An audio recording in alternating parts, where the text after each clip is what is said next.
Welcome to Not Milk Never Milk. Subscribe if you're lactose intolerant.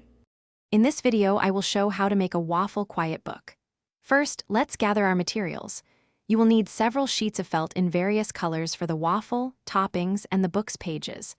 Also, have fabric glue, sharp scissors, a needle, and embroidery floss ready.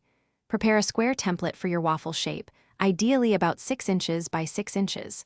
Finally, consider small embellishments like beads or buttons to add interactive fun. Now, let's craft the waffle base. For each waffle page, cut 2 square pieces of tan or light brown felt. Next, take 1 felt square and use a ruler and fabric marker to draw a grid pattern on it.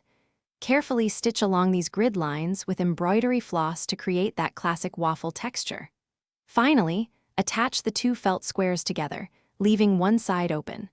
This opening will allow you to add a bit of stuffing later for a puffy effect. With your waffle base ready, it's time for the fun part, designing toppings and additional pages. Cut out various topping shapes from different colored felt, like bright red berries or a yellow pat of butter. You can secure these toppings onto your waffle base using fabric glue or by stitching them.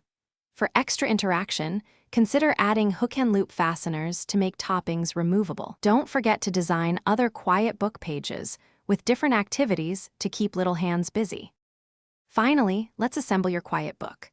Carefully stack all your completed waffle pages and any additional activity pages in the desired order. Next, punch 2 holes along one edge of each page, ensuring they align perfectly. Now, thread a sturdy ribbon or colorful yarn through these holes to bind all the pages together securely. Double-check that all elements are firmly attached to ensure durability and safe, enjoyable play for years to come. Thanks for watching. If this was helpful, leave a like and consider subscribing. See you next time.